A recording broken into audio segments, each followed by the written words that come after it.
Fala pessoal, seguimos com as análises do torneio de candidatos. Mas antes, eu queria dar um aviso.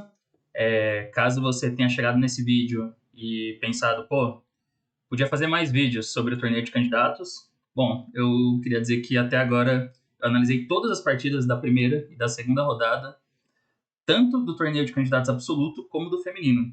Porém, a gente está com um problema que identificamos que o YouTube não está entregando as notificações dos vídeos para todo mundo. Eu fiz esse teste com algumas pessoas que eu sei que são inscritos no canal, e teve gente que, por exemplo, num dia que a gente lançou 4 vídeos, recebeu uma notificação ou 2 no máximo, e tinham lançado 4 vídeos no dia. Mesmo assim, os vídeos que estão mandando as notificações, eu acho que não está chegando para muita gente. Então, sugiro, se vocês puderem, né, além do de sempre, que é deixar o like no vídeo se você gostar e se você não está inscrito no canal, se inscrever, ou ativar as notificações para receber aviso a cada vídeo, ou se você não quiser essa chatice de ficar sempre recebendo notificações, né, entrar no canal e dar uma olhada, porque, como eu disse até agora, eu analisei todas as partidas, tanto da primeira como da segunda rodada, nos dois torneios, do absoluto e do feminino. Alguns vídeos eu analiso 2 partidas, outros uma partida só, mas está tudo lá no canal. Então, eu sei que é chato ficar pedindo isso, eu não costumo ficar pedindo, né? Mas é porque eu percebi que os vídeos não estão tendo a média de visualizações que normalmente teriam no canal. Então, não sei. Essas são as minhas sugestões. Mas assim que voltar ao normal, que normalizar tudo, eu não vou colocar mais esse aviso no início dos vídeos. Mas por enquanto, eu acho que vai ser o jeito. Fala, pessoal. Começou um dos torneios mais interessantes, mais disputados, um dos torneios mais importantes do ano, né? Provavelmente o torneio mais importante do ano, sem contar o match do Campeonato Mundial, que é o torneio de candidatos. Esse torneio é disputado por 8 jogadores, a duplo turno, então 14 rodadas, todos contra todos, ida e volta, 14 rodadas, e vai definir, né, através do campeão, quem vai desafiar o atual campeão mundial, que é o Jing Liren, no final do ano, né, no match pelo Campeonato Mundial. É um torneio sempre muito disputado, sempre com jogadores muito fortes, todo mundo ali tentando ao máximo ganhar. O Candidatos, ele tem uma característica especial que difere ele, né, dos outros torneios, que é o seguinte: só o campeão vale, né? Só o campeão conta, assim, só o campeão ganha. Os outros, do segundo ao oitavo, todos perdem. Com exceção, a gente sabe, do último torneio de candidatos, em que o Carlsen abdicou do título de campeão mundial, e aí o segundo lugar também estava valendo muito, né? Porque no final a gente teve o match Jing e Nepo, que foi vencido pelo Jing. Mas, ao que tudo indica, dessa vez o Jing vai defender o título de campeão mundial no fim do ano, portanto, só o campeão vai levar o direito de desafiar o Jing Liren. E a gente tem aí jogadores como Nepo, que ganhou os 2 últimos candidatos. A gente tem Caruana, que já ganhou o candidato de 2018, Nakamura, que está numa fase excelente nos últimos anos, Firouzja. Então é uma disputa muito acirrada. Eu pretendo trazer sempre, todos os dias, vídeos fazendo um resumo da rodada. Vamos ver se eu consigo, né, manter a consistência durante todo o torneio, porque às vezes não dá tempo de gravar. Hoje mesmo eu estou gravando bem tarde. Mas eu gostaria de compartilhar um pouco algumas análises, algumas opiniões sobre as partidas, né, com vocês, algumas visões, assim, e talvez curiosidades, às vezes. Hoje mesmo é um dia que eu vou fazer uma passada bem geral nas partidas, tá? Porque não tive muito tempo de analisar. Eu acompanhei a transmissão ao vivo, acompanhei as partidas ao vivo, mas foi um dia meio corrido e eu não tive como fazer nenhuma análise mais aprofundada, nem nada. Então eu queria compartilhar mais algumas opiniões breves, mesmo algumas coisas meio superficiais, e mostrar para vocês o que rolou em cada partida. Vamos começar pela partida que eu achei a mais... Bom, quem sabe ao longo do torneio, nos próximos dias, eu consiga ter mais tempo e aí eu traga alguma coisa um pouco mais elaborada, né? Por enquanto vai ser só uma passada leve nas partidas.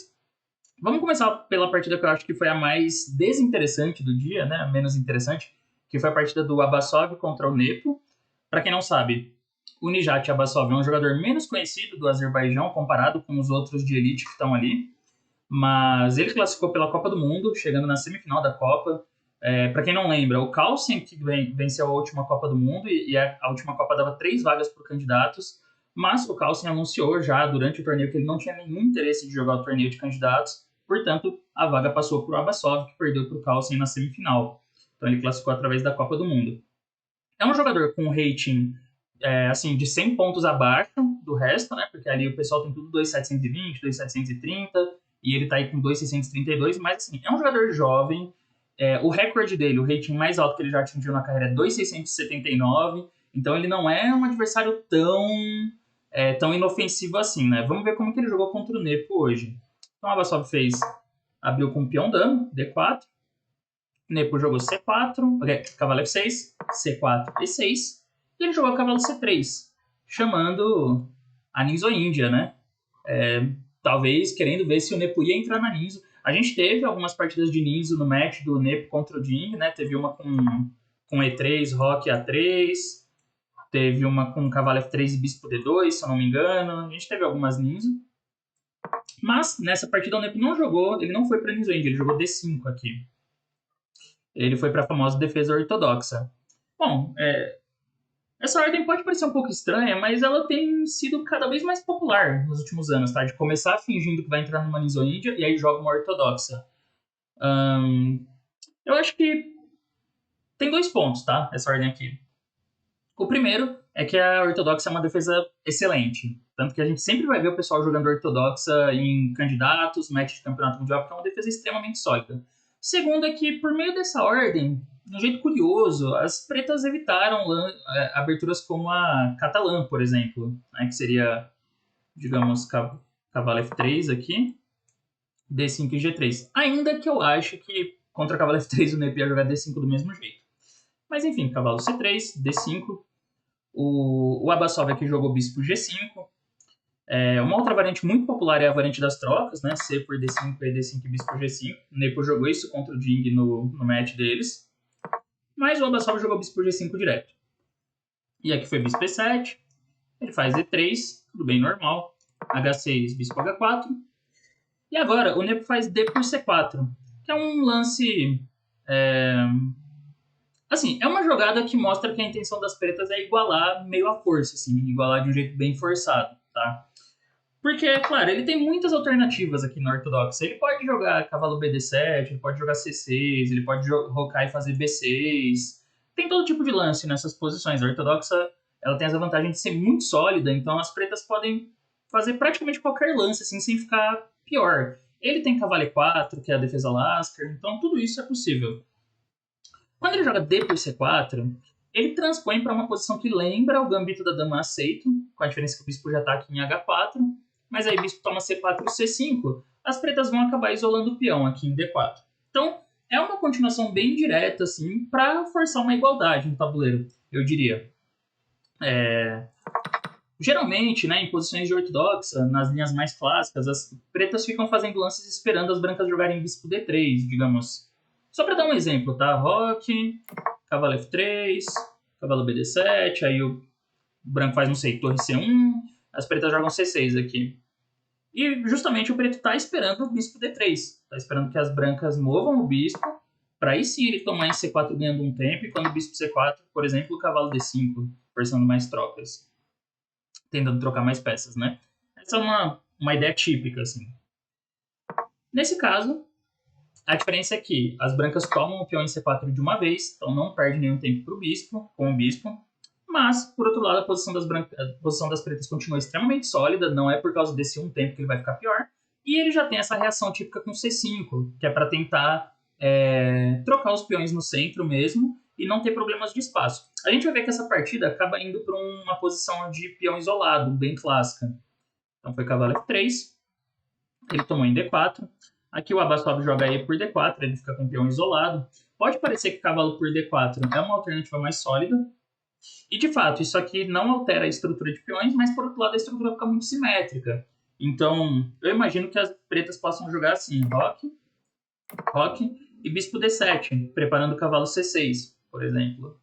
Pode parecer que ele está um pouco passivo com esses bispos aqui em D7 e E7, mas, assim, geralmente isso costuma ser suficiente nessas posições simétricas, né, quando a estrutura é muito simétrica. Porque é difícil imaginar também qual é o plano das brancas para jogar por uma vantagem. E mesmo que as pretas estejam um pouquinho passivas, o importante é que a posição continue bastante sólida. Então ele tomou de peão mesmo, que eu acho que é o mais ambicioso. Cavalo C6, roque. E aqui jogou torre 1. Então, apesar dele ter esse peão isolado, ele tem uma chance muito grande de conseguir encaixar... de conseguir encaixar D5 em algum momento. Isso vai acontecer na partida, como a gente vai ver, e como as pretas ainda não estão totalmente desenvolvidas, né, ele não está com bispo em B7, por exemplo, B6, bispo B7 feitos, não é fácil de evitar o avanço do peão de D. As brancas meio que podem fazer isso a qualquer momento, assim, para se livrar da única fraqueza, que é o peão isolado. Então foi A6. Aqui jogou torre C1. B5. Ele tem a alternativa de jogar A4. Vocês podem pensar assim, será que não dá para jogar A4 para evitar o B5? Dá, até dá. Só que tem um problema estratégico nessas posições. Quando as brancas fazem A4, por um lado ele evita o B5 das pretas. Só que por outro ele dá essa casa aqui para o cavalo, essa casa B4. Então é um ponto muito importante, porque quando o cavalo vem para B4, ele controla a casa da frente do peão isolado, que é a casa D5, então já dificulta o avanço das brancas. E o cavalo, ele tira também algumas casas muito importantes das peças brancas, como C2 e D3. Então tem um plano muito comum de ataque aqui, que é passar esse bispo para B1 ou C2 e pôr a dama em D3, para ameaçar mate na diagonal. Mas com o cavalo em B4, as brancas não têm acesso a essas casas. Por isso que ele não faz A4 aqui, tá? O próximo passo para as pretas seria jogar, por exemplo, bispo D7 e bispo C6. Já que ele não consegue jogar B5, ele coloca o bispo em C6, ativa, né, o bispo de casas brancas e reforça o controle sobre o ponto D5. E essas posições tendem a ser já bem firmes para as pretas. Por isso que o Abbasov faz bispo torre C1. Ele desenvolve a última peça, né? Coloca as torres em colunas abertas, que é bem lógico nesse tipo de estrutura, como ele está com o peão isolado. B5. E aqui joga o bispo B3. Assim, o plano do Abbasov, na minha opinião, né? O plano geral. O plano geral do Abbasov nesse torneio é fazer o máximo de pontos possível. Então, assim, para ele, jogar de forma sólida tá ótimo. Ele não tá preocupado com empatar as partidas, por exemplo. Para ele, o empate é bom. Ele é um jogador que tá 100 pontos abaixo da força dos adversários ali, né? Não adianta ele querer se arriscar muito, porque os caras estão querendo justamente o ponto dele. Então, eu entendo que ele vai jogar as partidas de uma forma muito conservadora, o mais sólido possível e não correndo muitos riscos, porque em algum momento, os adversários dele que vão ter que correr riscos, né? Os caras que vão ter que arriscar para cima dele. E eu acho que essa é uma estratégia totalmente natural e muito inteligente, inclusive. Porque, por exemplo, aqui, ele joga bispo B3. Mas, bom, num dia mais ambicioso, vamos dizer, se o Abbasov estiver jogando contra mim, por exemplo, que seria um adversário de mais de 100 pontos abaixo dele, ele provavelmente jogaria algo um pouco mais agressivo, como bispo D3. Aqui não dá para tomar o peão em D4, porque tem um bispo H7 cheque depois, né? Ganhando a dama, bispo B7. E aí, bispo B1. É uma ideia bem interessante, tentando montar aquele ataque temático que eu falei com a dama em D3. A diferença é que aqui, como o peão ainda está em A2, as brancas não têm dificuldade para expulsar um cavalo em B4, né? Para jogar A3. Mas eu queria mostrar um tema interessante que surge, porque as pretas, só para explicar uma ideia bem legal para vocês. Nessas posições, o ideal para as pretas, o plano das pretas é trocar peças. As pretas querem trocar o máximo de peças possível para diminuir o potencial de ataque das brancas na ala do rei e para tentar explorar esse peão isolado como uma fraqueza nos finais. Então, um lance bem típico aqui é cavalo H5. Esse cavalo H5, ele meio que força a troca dos bispos, né? Porque o bispo não tem a casa G3 que o cavalo está pegando, e se trocar a linha E7, por exemplo, se tomar em E7, cavalo por E7, toma de cavalo melhorando o controle sobre o ponto D5. Depois, se necessário, o cavalo volta para F6. As pretas estão bem tranquilas aqui, tem uma posição muito boa. Agora o bispo está jogando bem, inclusive, o bispo de B7.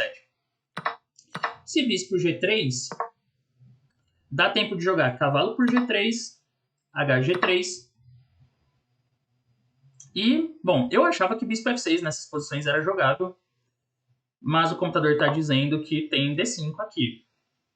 Mas a ideia do bispo em F6 é jogar G6 e bispo G7 e ficar com a ala do rei totalmente segura. Bom, o computador começa dizendo que D5 é bom, mas fica parecido com a partida isso aqui. A gente vai ver que leva a uma posição muito parecida com a partida. Agora tem uma ideia para as brancas que parece que é muito boa, que é jogar dama D3. Porque dama D3, ele aproveita o fato de que o cavalo saiu de F6 para ameaçar mate lá em H7. Aparentemente, as pretas vão ter que fazer um lance como o F5, né? Debilitando a posição, debilitando algumas casas já na ala do rei, porque se o cavalo volta para F6, bispo F6. Só que aqui tem G6. Essa é uma outra ideia defensiva. E a princípio, de primeira, se a gente olha, pode parecer que é um erro G6. Porque as brancas têm, à primeira vista, uma ideia espetacular. Torre por E6. Afinal, se F por E6, dama por G6 mate, vai dar mate em 2. E se não, torre por G6 está vindo com ataque ganhador também. Mas tem um recurso legal, que é cavalo F4. Vejam que lance bonito esse. Ao mesmo tempo, ataca a dama, ataca a torre e defende G6 contra a torre por G6. Então essa é uma armadilha interessante. Mas óbvio que o Abbasov não ia cair nisso, né? Muito provavelmente, nesse tipo de posição, ele joga bispo por G3, ou ele toma em E7, ou joga bispo por G3 e, enfim, segue o jogo.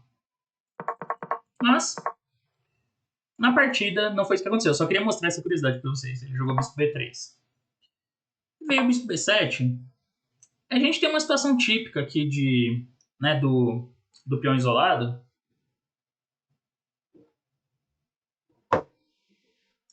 Onde as brancas precisam ter um pouco de cuidado. Porque, como o bispo já está em B7, o Nepo está prestes aqui a completar a coordenação ideal, o setup ideal, jogando cavalo A5 ou cavalo B4 no próximo. Porque esse bispo começa a ficar ativo e ele vai ter um controle excelente sobre o ponto D5. Então ele teria muitas chances, nesse caso, de neutralizar qualquer ideia de iniciativa das brancas e começar a trabalhar em cima do peão isolado. Isso é uma boa forma de explicar a próxima decisão que o Abbasov vai tomar agora. Se ele jogasse bispo C2, a posição ia ficar muito parecida com a linha que a gente acabou de ver, tá? Inclusive, parece que tem a mesma ideia ali, com dama D3 e, enfim, o cavalo H5 pode ser considerado da mesma forma. Mas ele pode jogar também aqui cavalo B4 e a gente já tem uma ideia aqui, se o bispo voltar para D1, que é tomar em F3, dama por F3, dama por D4, as brancas têm que sacrificar o peão aí, porque ficar com a estrutura ruim dobrando em F3 é pior.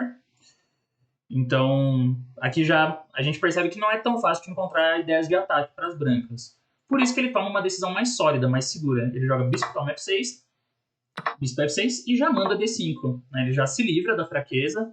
Isso leva a uma estrutura, a algumas trocas e também seca um pouco a posição. Então vai acabar igualando.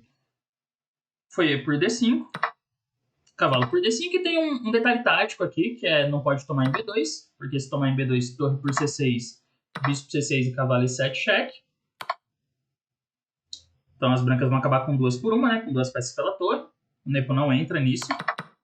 Em vez disso, ele faz um lance bem natural e bom, bem preciso, que é cavalo A5. Porque aí ele já pressiona D5 e B3, então isso acaba levando a várias trocas aqui, porque as brancas não conseguem manter essa tensão. Cavalo por F6, dama F6.